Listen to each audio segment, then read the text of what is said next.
ماد دونيشنز مبادرة أطلقتها بعد الانفجار الرابع من الآب.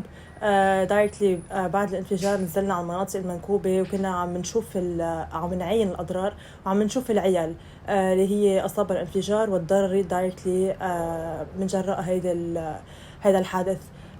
فمن هونيك كنا عم نشوف النيدز، وهي النيدز كانت بأغلبها priority medications، وكان في كتير NGOs عم بيساعدوا on field، ولكن ما كانت specialized بالpriority needs اللي هي بعد الكارثة دايركتلي.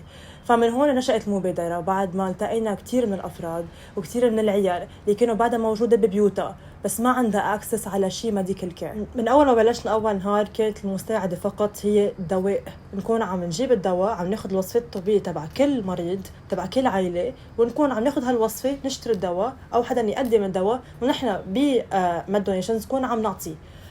ولكن بعد ما وصلنا على أزمة كوفيد اللي هي الكورونا بجانيوري السنة، كان في انقطاع كيف للأدوية، أدوية الكورونا، أدوية بلشت نسمع عن انقطاع لأدوية الأمراض المزمنة، ما في مكانات أكسجين، المستشفيات فولت، المرضى كانت عم تموت أمام المستشفيات، ما في أي رعاية لهذه المرضى. فلذلك ماد دونيشنز أخذت على عاتقها أن تكون عم تعمل فاندريزنج كامبين تحت اسم نفس بيروت، لنكون عم نعطي النفس لكل مين هو بحاجة له بكوفيد. That's why جبنا 7 أكسجين ماشينز اللي هن 7 ماكينات أكسجين بيعملوا أكسجين مش التانكس، ومن خلالها لهلا قدرنا نكون عم نخلص 37 حياة اللي هي بنعطي الماشين لمريض كوفيد، منتابع حالته بالإضافة للأدوية اللي هي لازمة، إن كان فيتامينز ولا إن كان الأنتيبيوتكس المطلوبة ولا الدواء المطلوب من الحكيم. وكفت هالرعاية الصحية بنفس بيروت لحد اليوم. قسمنا الماشينز بتوين ماشينز لكوفيد بيشنتس وبتوين ماشينز للعالم اللي هن بيعانوا من أمراض رئوية مزمنة، وسبب هذا الشيء بسبب التكلفة العالية للرنتل فيس تبع الأكسجين ماشينز اللي صاروا حوالي 1,000,000 ليرة وما فوق، والحد الأدنى للأجور هو 600,000 أو 680,000. المريض بطل قادر يكون عم بيعمل رنت لهذه الماشين، فلذلك قسمنا الكامبين. كفينا بعد الاديوكيشنال كامبين لحد ما وصلنا انه انقطع الدواء بالكامل بلبنان، ما في بقى دواء موجود اتقال.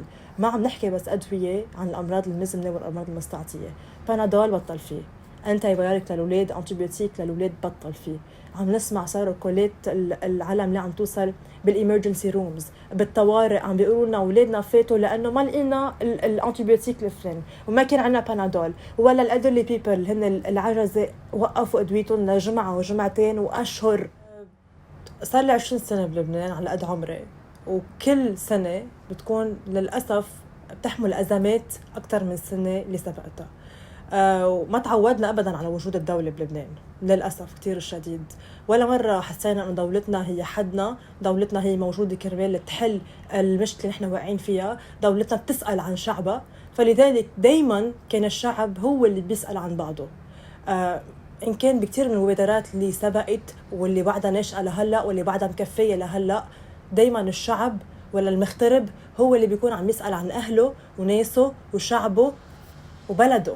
فلذلك بعد الانفجار ما كنا متوقعين نشوف وجود دولة، ولا كنا متفاجئين عن عدم أخذ هذه الدولة أي من الخطوات وأي من المشاريع أو أي مشروع إنقاذي بعد الأزمة وبعد الانفجار اللي أصاب بيروت وبعد كل الأزمات اللي تلت هذا الانفجار.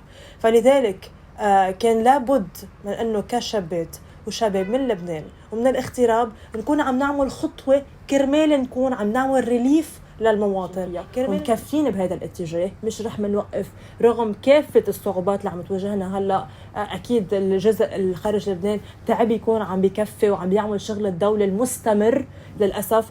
وهون بلبنان كمان كل المبادرات وكل الجمعيات اللي عم تشتغل شغل فعال وشغل جدي كمان تعبت. الريكوست عم بيزيد، الطلب عم بيزيد والسبلاي عم بيخف، ولكن رغم كل هذه المشاهد المأساوية ورغم الوضع والأزمة اللي عم تتفاقم يوم بعد يوم للأسف بدون أي إصلاحات جذرية رح نكفي.